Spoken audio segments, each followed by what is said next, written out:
敖乙拥着那鲛人小公主，对着四肢指导人喊道：各位前辈，还请留步，容我道谢一二。那名老妪转身笑了笑，留下了一句：我等奉陛下之命而来，祝二殿下脱困而已，不必言谢。言罢，转身水遁而走，并未停留。四肢指导人并未走远，化作了4股水流，在乱战之地寻了一处海族的民居，藏身其中，以待后用。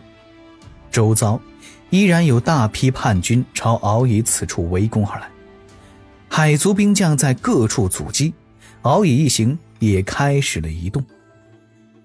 指导人若是一直护在敖乙的身周，同样也会陷入围攻中，失去主动性，继续藏身反包围，才是有效杀伤强敌之道。李长寿快速盘点指导人的损失，毒丹消耗2成，仙力消耗2/1000，四肢法器暂时无法使用，需要重新填毒。总体来说呢，还算是战果不错。院落中，李长寿睁开双眼，对大法师做了个道揖，站回了大法师身后。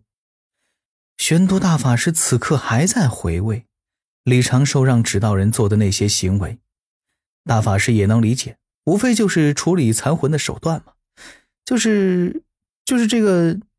长寿啊，你做这事做得如行云流水，可是经常与人斗法？李长寿连忙回答：弟子常年在山中修行，不常走动，从未主动与人结怨。但是洪荒凶险，弟子在外走动，去防镇采办草药，也会被强人盯上。弟子深觉阳辉须臾间，平日百年功。为了在遭遇敌人偷袭时能够快速将对方解决，且不留后患，故平日里都会反复演练斗法的几个步骤。方才视其从权，其实还省略了几步。玄都大法师笑道：你要说这个，那我可来了兴致。省略那几步是什么？大法师您请看，弟子琢磨的一点小玩意儿。李长寿拿出了一只微型阵盘，以及几只奏哀乐哭丧的纸人。玄都大法师一时语塞，这个师弟我要定了。随后玄都大法师又温声道：那你刚才为何要让纸人留下奉陛下之命，却不直接点出是玉帝陛下？谢大法师出题。弟子是觉得若直接点出玉帝，反而会让龙族警惕，倒不如用陛下2字，留给龙族一些发挥联想的余地。弟子这4具指导人都是人族身形面容，有活人气息，此地并无大法师您这般绝世之大能，故很难被人认出是纸人化身。陛下2字除去龙族之外，洪荒所用甚少，也让他们能够充分联想，又能降低他们对玉帝陛下的警惕之心。回答得不错。玄都大法师眯眼轻笑：深得我意。人教弟子日常，基操5、6。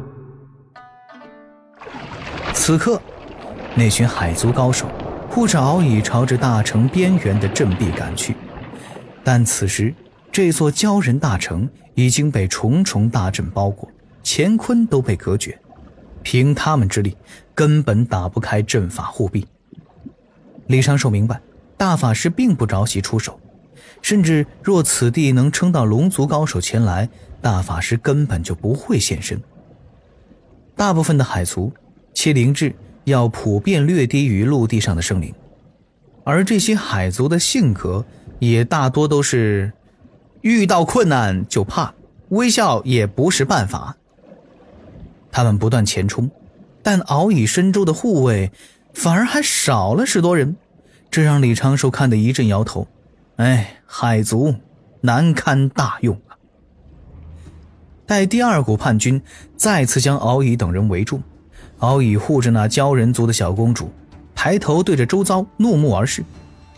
敖乙并非是缠着小公主的美色，身为一个有担当的龙宫2太子，敖乙是怕鲛人族小公主出现什么问题，影响到鲛人族与龙族的关系。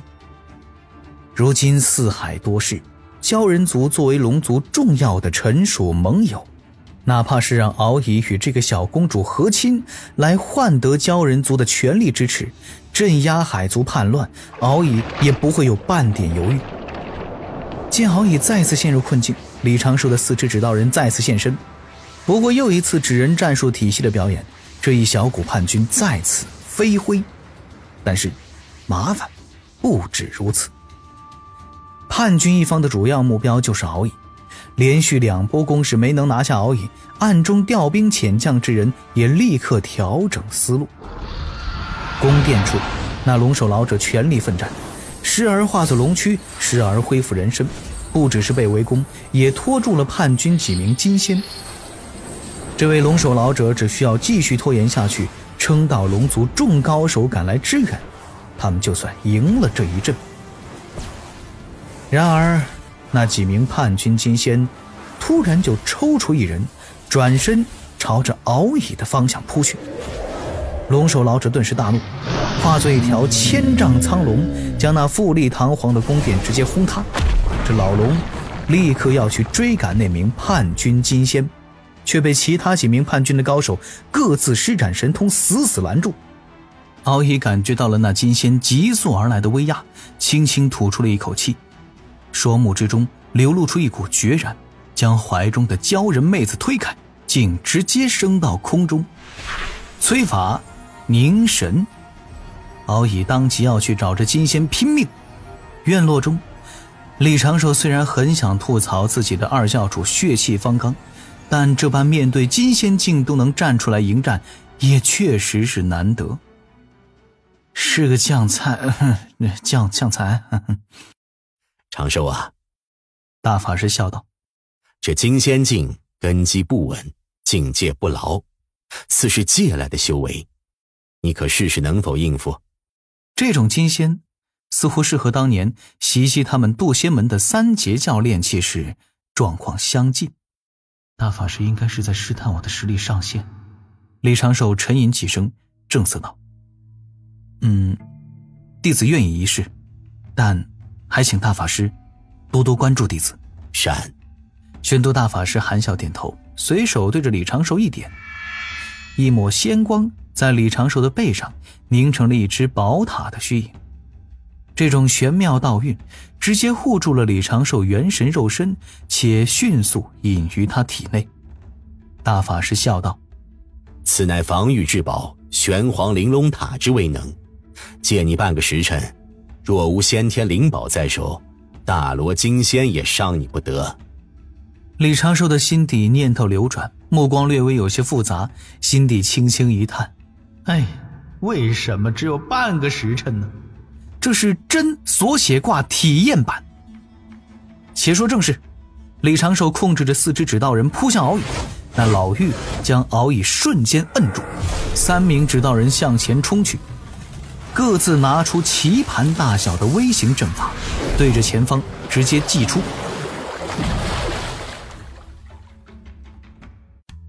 院落中，玄都大法师好奇地走到一旁，歪着头看着李长寿的一系列动作。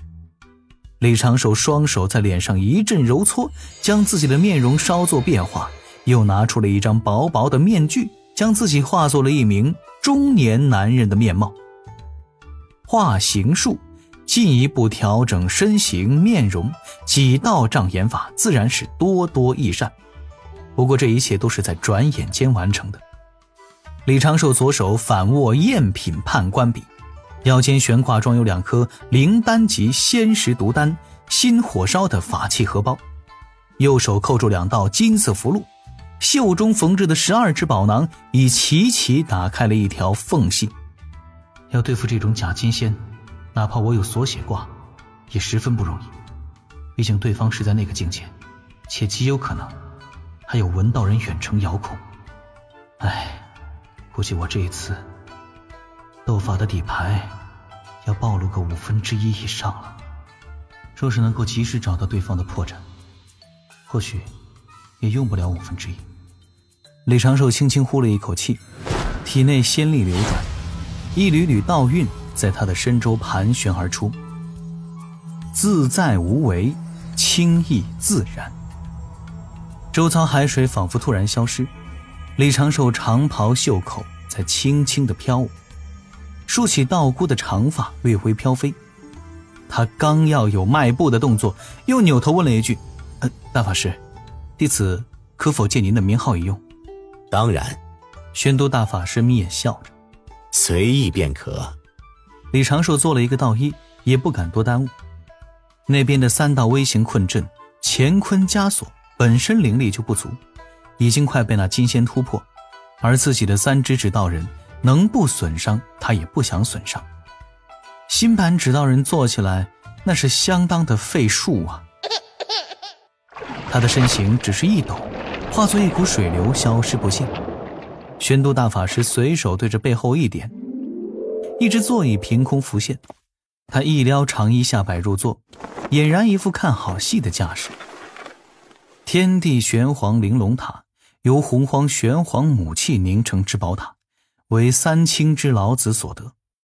老子成圣时因只差成圣1线机缘而立人教之功德，天道老爷给的实在不多，老子不愿意被功德沾染，故将大部分成圣功德注入此宝塔，将此塔立于头顶，便立于不败之地，实乃开天3件套、盘古幡、太极图、东皇钟同一层次之至宝。有玄黄玲珑塔的虚影护身，宣都大法师完全不担心李长寿的安危，也不怕会因为自己一时大意而失去了这个等了许多元会的小师弟幼苗。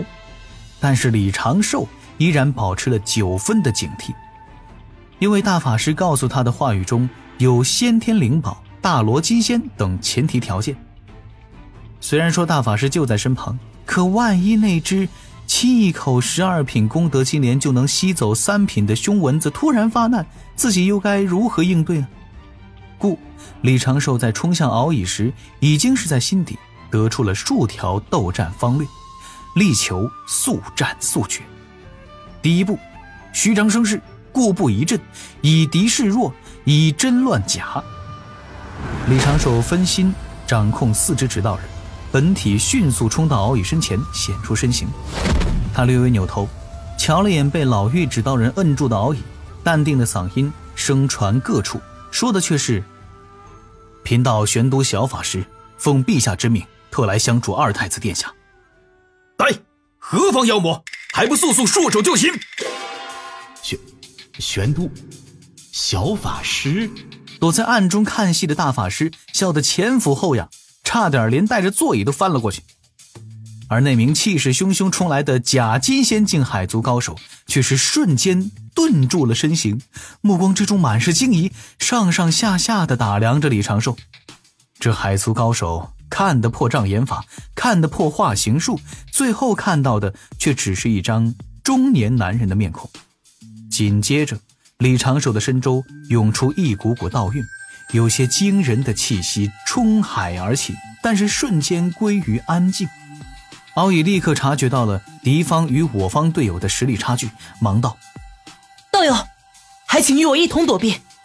李长寿淡然地笑了笑，理都不理自己这个年轻气盛的2教主，继续开口声传4方：四护法，速速退下！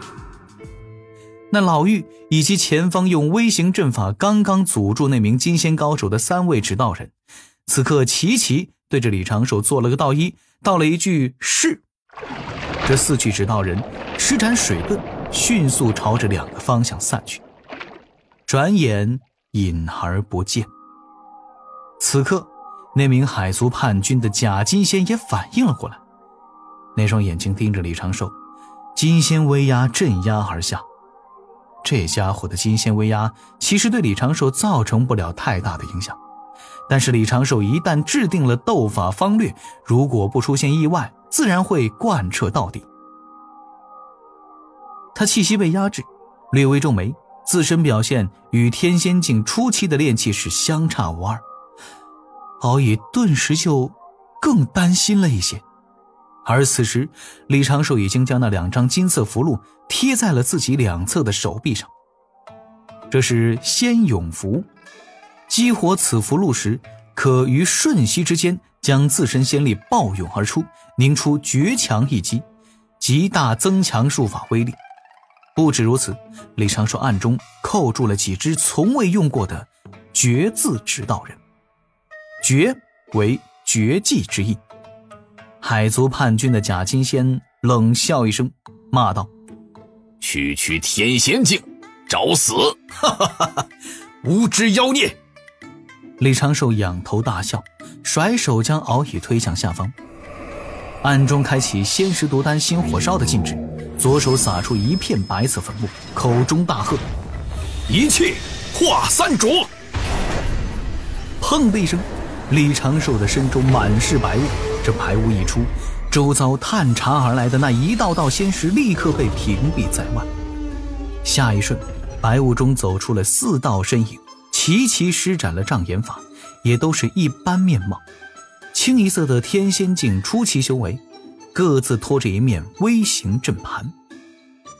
院落中，大法师此刻已经是笑得抬手无眼，当真是不忍直视啊。